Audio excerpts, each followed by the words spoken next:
Hello student, my name is Deepak Chaudhary and I am math faculty. अभी तक हम लोग ने क्लास 9th का फर्स्ट लेसन है ना, नंबर सिस्टम के बारे में पढ़ा था ना बेटा, ठीक है। तो सीबीएसई एनसीईआरटी का जो सेकेंड लेसन है जिसका नाम है पॉलिनोमियल्स। क्या नाम है बेटा? पॉलिनोमियल्स, ठीक है।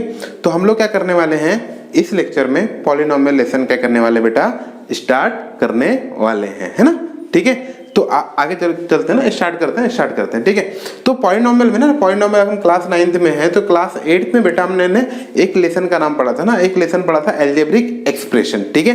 तो हम क्या करते हैं आज थोड़ा सा कुछ रिवाइज कर लेते हैं ना, मतलब पॉलिनोमियल्स में हम लोग को कुछ क्या करें, कुछ ना जनरल टर्म्स की जरूरत पड़ेगी जिसका मीनिंग आपको क्या होना चाहिए ना बेटा, पता होना चाहिए ना, क्या होना चाहिए, पता होना चाहिए। तो ना अपन ना फर्स्ट टॉपिक ऐसा लिख लेते हैं ना, ठीक है। पहला पॉइंट हमारे लिए आज रहेगा, है ना, ठीक है, जनरल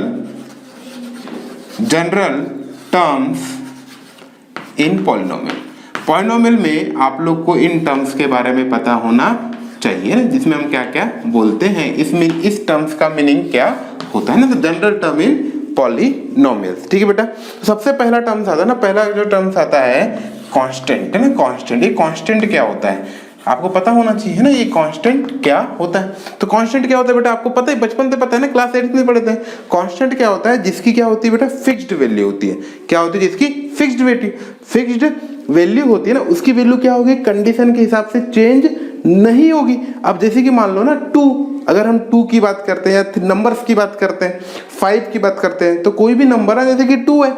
अब इंडिया में 2 की मीनिंग जो है वो अमेरिका में भी 2 की मीनिंग वही होगी। या गर्मी का मौसम आ जाए, ठंडी का मौसम आ जाए, 2 की वैल्यू चेंज होगी क्या? नहीं, 2 तो 2 ही होगा ना। तो एक फिक्स्ड है, एक मान ली ना, तो उसे क्या कहते हैं हम लोग, कांस्टेंट कहते हैं, है ना। बात समझ में बेटा आपको? उसको क्या कहते हैं हम लोग, कांस्टेंट कहते हैं, ठीक है। तो अगर हम कांस्टेंट क्या बोले, सिंबल है, इसका अगर हम डेफिनेशन लिखते हैं तो सिंबल है ना, ए सिंबल है फॉर फिक्स्ड रियल नंबर या फिक्स्ड नंबर ना, symbol for fixed real number, है ना। यानी कोई जो फिक्स्ड है या फिक्स्ड नंबर या फिक्स्ड रियल नंबर, रियल के लिए उसको कांस्टेंट बोलेंगे, ठीक है।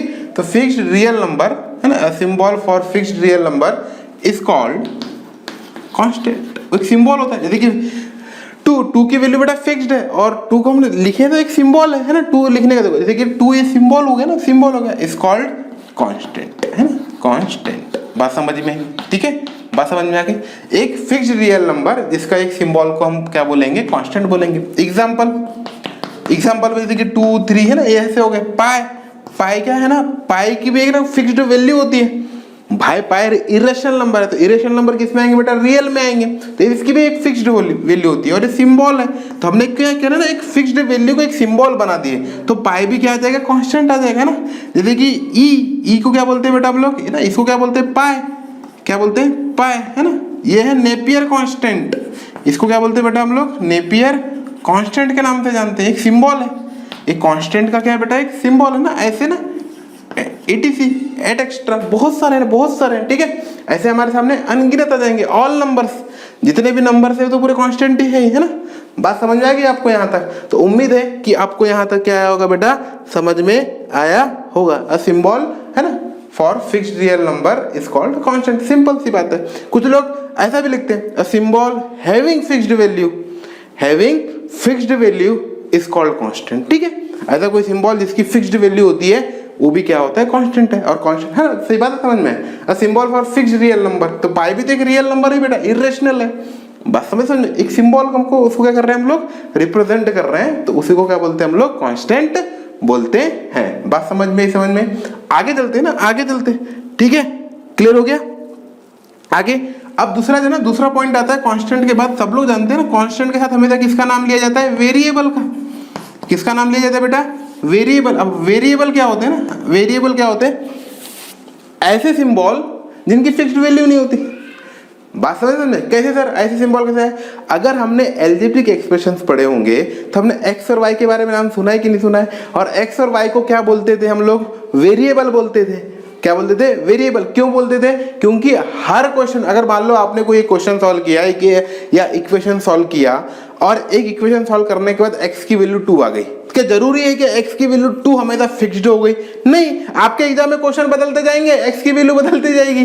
बात समझ में? नहीं तो कितना आसान होता ना, किसी ने आसान होता, अपने एग्जाम में आ गया रहता क्वेश्चन और find the value of x, और हम याद करके बैठते हैं यार x की वैल्यू 2 ही है और 2 लिख के आते हैं, कितना आसान होता, जिंदगी बहुत आसान हो जाती। पर ऐसा नहीं है, हर क्वेश्चन में, हर क्वेश्चन की कंडीशन के हिसाब से उस x की वैल्यू क्या होगी, चेंज होगी। तो अगर उसके जिसकी वैल्यू चेंज होती है ना, वेरी होती है, तो वेरी का मतलब क्या होता है, चेंजेस। तो वेरिएबल है ना, तो जिसकी वैल्यू क्या होती है बेटा, चेंज होती है, उसको क्या बोलते हैं हम लोग, वेरिएबल बोलते हैं ना। इसको हम क्या बोल सकते हैं, अ सिंबल। भाई सिंपल सी बात है, एक्स भी एक सिंबल है, वाई भी क्या है, एक सिंबल है। तो इस बात को लिख लेंगे, तो लिख लेते हैं ना, a symbol, symbol having various value, various मतलब बहुत सारी है ना, बहुत सारी value, various value is called variable, is called variable. Generally हम लोग वेरिएबल क्या लेते हैं बेटा, अल्फाबेट लेते हैं ना, अल्फाबेट लेते हैं, है ना। इंग्लिश के अल्फाबेट में सबसे प्यारा जो कॉमन है ना, एक्स वाई जेड। तो एग्जाम्पल में क्या लिख लेंगे हम लोग, है ना, एग्जाम्पल में लिख लेंगे हम लोग, एग्जाम्पल में एक्स वाई, है ना, एक्स वाई, ठीक है, are variables, it is in text, है ना, आर वेरिएबल। जिसकी वैल्यू चेंज होती है इसको क्या बोलते हैं बेटा, हम लोग वेरिएबल बोलते हैं। तो ये जो टर्म्स है कांस्टेंट, वेरिएबल, ये हमारे पॉलिनोमियल में क्या होने वाले हैं, यूज होने वाले हैं। आगे चलते हैं ना, आगे चलते हैं, फटाफट क्या कर लो आप इसको बेटा, कॉपी कर लो ना, फटाफट क्या कर लो आप इसको, कॉपी कर लो, ठीक है। नेक्स्ट बहुत इंपॉर्टेंट है, बहुत ही इंपॉर्टेंट है, कोएफिशिएंट। कोएफिशिएंट है ना, कोएफिशिएंट का मीनिंग क्या होता है। अब क्या ना, कोएफिशिएंट किस में होंगे, कोएफिशिएंट के बेटा किस में होंगे ना, वो देख लेते हैं, कोएफिशिएंट किस में होंगे। तो कोएफिशिएंट होते हैं in product of variable and constant, variable and constant each, किसके प्रोडक्ट में, वेरिएबल और कांस्टेंट के प्रोडक्ट में, इच आर कॉल्ड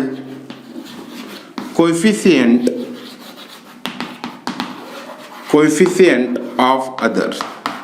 सर ये क्या बोले, समझ नहीं आया। आप ये कहना चाह रहे हो कि कोई वेरिएबल भी ले लो और कांस्टेंट भी ले लो, उन दोनों का प्रोडक्ट करो और उन दोनों प्रोडक्ट में कोई इच, एक दूसरे क्या होंगे, एक दूसरे के कोएफिशिएंट होंगे। मैं बोला हाँ बिल्कुल सर, कैसे, एग्जाम्पल समझते हैं ना। एग्जाम्पल में क्या होता है, अपने को पूरा फील आता है। एग्जाम्पल मान लेते हैं, कांस्टेंट ले लेते हैं 6 और एक वेरिएबल लेते हैं x। हियर, तो ये मेरे को बताओ, हियर यहां देखो बेटा, ये कांस्टेंट है और ये x क्या है, एक वेरिएबल है। इन दोनों का क्या किया मैंने, प्रोडक्ट किया। अगर देखो, अगर कांस्टेंट और वेरिएबल में कोई साइन नहीं है, इसका मतलब वो आपस में क्या हो रहे हैं, मल्टीप्लाई हो रहे हैं, प्रोडक्ट है। तो यहां पे अपन बात को लिख लेंगे, here 6 is coefficient of x। 6 को क्या बोलेंगे, x का कोएफिशिएंट, एंड और क्या बोल सकते हैं, x को क्या बोल सकते थे, x इज कोएफिशिएंट ऑफ 6। यानी इन दोनों आदमी के साथ जो बैठा होता है ना, वो उसका कोएफिशिएंट होता है। 6 का पड़ोसी कौन है, x है। तेरे 6 के साथ जितने भी आदमी बैठे होंगे वो उसके क्या होंगे बेटा, कोएफिशिएंट होंगे। एग्जांपल लेते हैं, है ना, जैसे कि 6xy, अगर मान लो मैंने 2-3 वेरिएबल लिख लिया, 6y² लिख दिया, ऐसा लिख दिया, है ना। तो यहां पे क्या हो जाएगा ना, अगर कोई पूछता है कि कांस्टेंट वेरिएबल क्या है, सॉरी कांस्टेंट कोएफिशिएंट क्या है, तो अगर यहाँ पे अगर हम बात करते हैं कांस्टेंट कोएफिशिएंट की, है ना, थोड़ी छोटी छोटी बातें हम डिस्कस कर लेते हैं। तो कांस्टेंट कोएफिशिएंट क्या आ जाएगा बेटा हमारे सामने, कांस्टेंट कोएफिशिएंट क्या हो जाएगा, 6, खत्म। किसका, वो पूछना पड़ेगा ना किसका। तो या तो कांस्टेंट कोएफिशिएंट के नाम से भी जान ली तो 6 है, और किसी ने बोला कांस्टेंट कोएफिशिएंट ऑफ x, तब भी आंसर क्या आएगा अपने पास, 6 आएगा। और कांस्टेंट कोएफिशिएंट ऑफ y² भी पूछ लेंगे तब भी आंसर 6 आएगा। बट किसी ने पूछा कोएफिशिएंट ऑफ x, किसी ने पूछ लिया ओनली कोएफिशिएंट ऑफ x पूछा, तो अगर x कोएफिशिएंट का पूछा तो x को छोड़ के बाकी सब क्या हो जाएंगे, उसके कोएफिशिएंट हो जाएंगे। मतलब 6y² क्या हो जाएगा, इसका कोएफिशिएंट हो जाएगा x का। कोई पूछेगा y का कोफिशिएंट क्या है, y स्क्वायर नहीं, क्या कोई पूछेगा y का कोफिशिएंट क्या है, इस बात को भी लिख के दूंगा। कोफिशिएंट ऑफ y क्या हो जाएगा, कोफिशिएंट ऑफ y मतलब अगर हम क्या लिखेंगे, y है ना, y स्क्वायर को अगर हम y इंटू वाई लिख सकते थे कि नहीं बेटा, याद रखो इस बात को, मैं यही लिखता हूँ, ये y स्क्वायर है, तो क्या मैं इसे ऐसा भी लिख सकता हूँ कि नहीं लिख सकता हूँ, कैसा 6xy इंटू वाई। तो मेरे को बताओ y का कोफिशिएंट क्या हो जाएगा 6xy। अंडरस्टूड। उम्मीद है कि आपको कोफिशिएंट का चीज समझ में आया होगा ना, बहुत ही आसान है, कंफ्यूज होने वाली बात नहीं है, क्योंकि कोफिशिएंट जो वर्ड है या टर्म जो है वो बाद में हमारे पॉलिनोमियल में बहुत यूज होने वाला है। ठीक है बेटा, है ना, आगे चलते हैं ना, आगे चलते फटाफट क्या कर लो, इसको कॉपी कर लो, है ना, कॉपी। हाँ फोर्थ है, फोर्थ देख लेते हैं बेटा क्या है ना, क्लास 8 में इसका हमने लेसन भी पढ़े थे, एल्जेब्रिक एक्सप्रेशन, एल्जेब्रिक एक्सप्रेशन, है ना बेटा, क्या बोल रहा हूं मैं, नेक्स्ट टॉपिक क्या अपने पास, एल्जेब्रिक एक्सप्रेशन। ठीक है, बात समझ में, हमने क्लास 8 में पढ़े भी थे और आपको पता भी है, इस नाम का एक लेसन ही पढ़े थे, फिर भी हम क्या करते हैं ना, बेसिक क्या करते हैं, रिवाइज कर लेते हैं। तो एल्जेब्रिक एक्सप्रेशन क्या होता है बेटा, कॉम्बिनेशन, किसका कॉम्बिनेशन होता है, combination of variable and constant, किसका कॉम्बिनेशन बेटा, वेरिएबल एंड कांस्टेंट, किसका combination, combination of variable and constant using operation, using symbol या using operation of operation, bracket में लिख देता हूं, plus minus into divide, this is called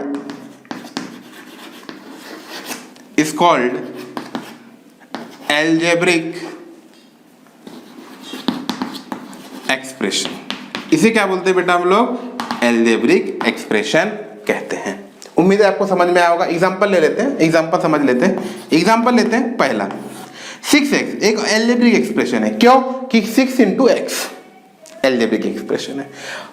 second, every constant term is also algebraic expression, every constant term is also algebraic expression. क्यों, क्योंकि sir यहाँ पे जो 6 है, देखो यहाँ तो इंटू का साइन आ गया बीच में, यहाँ मैं क्या x इंटू द पावर 0 बोल सकता हूँ कि नहीं बोल सकता हूँ, बोल सकता हूँ या नहीं बताओ। x टू द पावर 0 क्या होगा, 1 होगा, और 6 इंटू 1 कितना होता है, 6 ही होता है कि नहीं होता है, और 6 को मैं 1 इंटू 6 लिख सकता था, तो it is also algebraic expression. उसी प्रकार अगर मैं किसी वेरिएबल को y को लिख दूं तो वो y is also algebraic expression, because y is can be written as y into 1, because y is can be written as y into 1।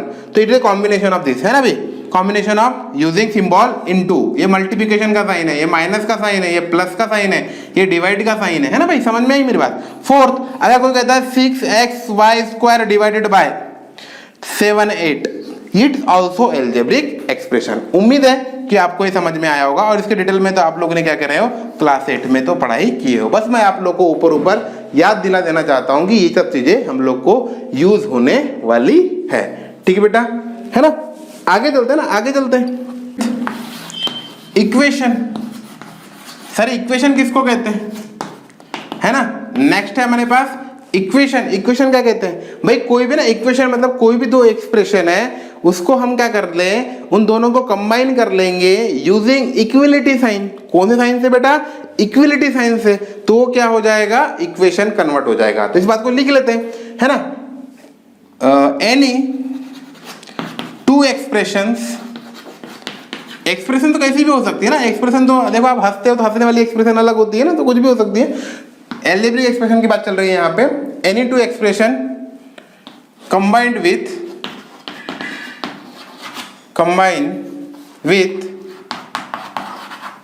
Equality symbol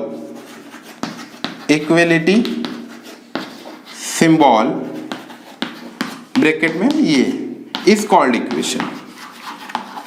इसे क्या बोलते हैं बेटा हम लोग, इक्वेशन कहते हैं। बात समझ में आ गई, इज कॉल्ड इक्वेशन। अंडरस्टूड है, इसे क्या बोलते हैं हम लोग, इक्वेशन बोलते हैं। एग्जांपल ले लेते हैं। एग्जांपल जैसे कि मान लो फर्स्ट एग्जांपल देखिए, 2x square plus 3x equal to 3x, it also is expression. ठीक है, 3 से इधर चला जाएगा तो 2x स्क्वायर, ये तो 0 हो जाएगा, इक्वल टू 0। तो ये एक्सप्रेशन है, सॉरी एक्सप्रेशन कहता हूँ, इट इज इक्वेशन, है ना। तो ये हमारे सामने क्या आ जाएगी, एक इक्वेशन आ जाएगी। दूसरा, मान लो किसी ने बोल दिया 3x square plus 2x plus y equal to 0, it is also equation, है ना। तो ऐसे बहुत सारे एग्जाम्पल हो सकते हैं। बात समझ में आई बेटा, है ना। ठीक है, आगे चलते हैं ना, आगे चलते हैं। ठीक है, यह बहुत ही लास्ट है, बहुत ही इंपॉर्टेंट है बेटा, degree of expression. Degree of expression क्या होता है, ये बहुत इंपॉर्टेंट है। डिग्री ऑफ एक्सप्रेशन होता है बेटा highest power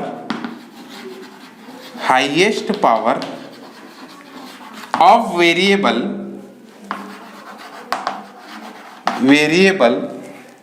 highest power of variable in expression is called degree of expression, is called degree of expression। उम्मीद है आपको समझ में आ रहा होगा। डिग्री, सर आप जो बोलना चाह रहे हो, ये कहना चाह रहे हो कि कोई भी किसी ने एक्सप्रेशन लिख दिया और जिस वेरिएबल की डिग्री सबसे ज्यादा होगी, पावर जिसकी ज्यादा होगी, उसको डिग्री ऑफ एक्सप्रेशन बोलेंगे। हाँ बिल्कुल बेटा, उसी को क्या बोलेंगे, डिग्री ऑफ एक्सप्रेशन बोलेंगे। एग्जाम्पल लेते हैं, एग्जाम्पल में आपको क्लियर होगा। मान लो किसी ने लिख दिया x³ plus x square plus 1, एक एक्सप्रेशन लिख दिया। तो मैं क्या बताऊँ, यहाँ वेरिएबल की हाईएस्ट डिग्री कितनी बेटा, 3 है। तो डिग्री है ना, डिग्री ऑफ एक्सप्रेशन क्या हो जाएगा, डिग्री ऑफ एक्सप्रेशन यहाँ पे आ जाएगा 3। मान लो किसी ने ऐसा लिख दिया xy plus 2x plus y, यहाँ पे डिग्री क्या है, ध्यान सुनना, ध्यान सुनना। यहाँ y की डिग्री क्या है, y की पावर कितनी बेटा 1 है। यहाँ y की पावर कितनी है, x की पावर कितनी है 1 है। बट यहाँ पे ना x और y की पावर कितनी बेटा 1 है। बट इन दोनों के बीच में कितने का साइन है, मल्टीप्लिकेशन का साइन है। अगर मल्टीप्लिकेशन का साइन है तो पावर कैसी हो जाएगी, प्लस। तो इस एक्सप्रेशन की जो डिग्री है वो हो जाएगी बेटा 2, ना कि 1। क्या हो जाएगी, 2, है ना भाई। तीसरा लेते हैं, मान लो किसी ने लिख दिया x square y plus x to the power 4 plus y to the power 5 into 6 plus 2x, नहीं 2xz। तो इसमें डिग्री बताओ। तो ध्यान सुनना, ये 6 है बेटा, है ना, ये 6 लिखता हूं इसको, आपको कंफ्यूज नहीं होना। अब ध्यान सुनना, ये पावर 2, y की पावर 1, नीचे मल्टीप्लिकेशन साइन, तो यहाँ पे हाईएस्ट पावर कितनी है 3, यहाँ पे हाईएस्ट पावर कितनी है 4, यहाँ पे हाईएस्ट पावर कितनी है 5, यहाँ पे हाईएस्ट पावर कितनी है, ये 1 कितनी हो जाएगी 2। तो यहाँ पे सब में हाईएस्ट पावर कितनी है बेटा 5। तो 5 क्या हो जाएगा, इस डिग्री का क्या हो जाएगा, इस एक्सप्रेशन की क्या हो जाएगी, डिग्री। अंडरस्टूड। उम्मीद है बेटा आपको यहाँ तक क्या है ना समझ में आ रहा होगा, है ना। उम्मीद है आपको समझ में आ रहा होगा। तो ये पॉलिनोमियल में यूज होने वाले जो 6 टर्म, मैंने 6 टर्म जनरल टर्म बताया हूँ, इसके बारे में आपको पता होना चाहिए कि किसे क्या कहते हैं, है ना। तो नेक्स्ट पार्ट में, नेक्स्ट लेक्चर में हम लोग क्या करेंगे, पॉलिनोमियल स्टार्ट करेंगे, है ना। इंट्रोडक्शन ऑफ पॉलिनोमियल स्टार्ट करेंगे। तो इस लेक्चर में इतना ही, है ना बेटा। Thank you.